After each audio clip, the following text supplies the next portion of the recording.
Bryan. And I'm Mike. And we're going to give you a crash course on the society, culture, and political affairs of the 1920s. Jazz became an important part of American society in the 1920s. It came from New Orleans and combined African American music forms while incorporating European styles. This music was often improv and was meant to be fun and exciting. Jazz appealed to the youth of the time because it was rebellious and innovative. New phonograph records allowed for mass distribution of this style of music. People can now listen to music from their homes using the new technology.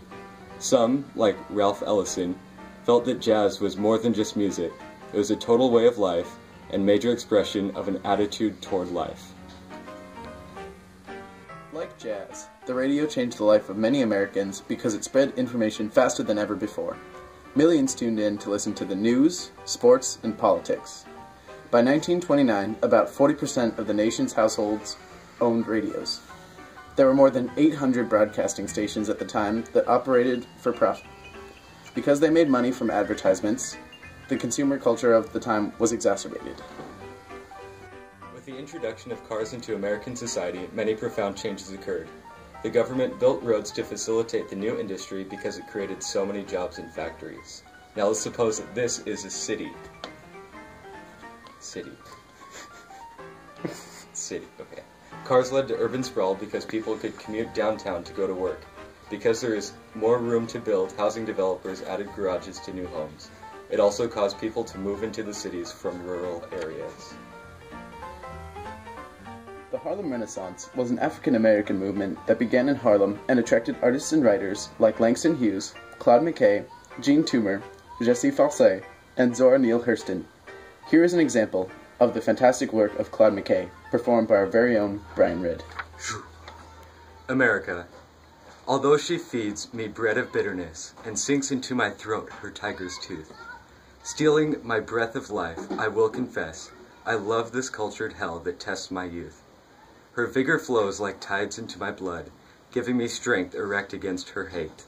Her bigness sweeps my being like a flood, yet as a rebel fronts a king in state. I stand within her walls with not a shred of terror, malice, nor a word of jeer. Darkly I gaze into the days ahead, and see her might and granite wonders there, beneath the touch of time's unerring hand, like priceless treasures sinking in the sand. America, Claude McKay. Baseball became a large part of American society. People could follow their favorite teams on the radio. Baseball became the national pastime, drawing 10 million fans each year.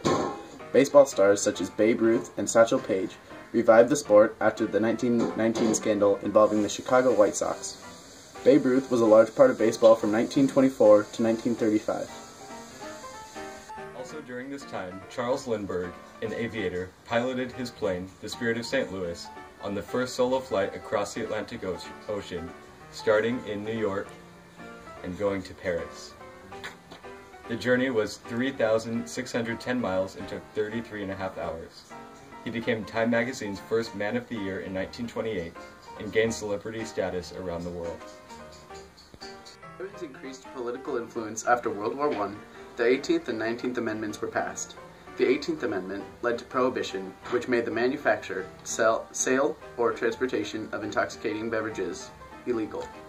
This led to the development of speakeasies and organized crime. Your water.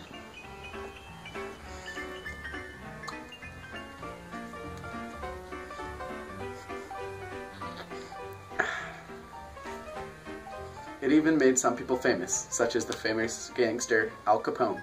Women became more involved with politics as a result of the 19th Amendment, which promised them the right to vote. A high school teacher in Tennessee was accused of teaching evolution to his students and was arrested. He wanted to challenge the law that was passed by Protestant fundamentalists. Scopes was convicted and fined $100, but was overturned on a technicality in the Tennessee State Court. The law stood for 30 years, and the trial symbolized the conflict between religion and science in the 1920s.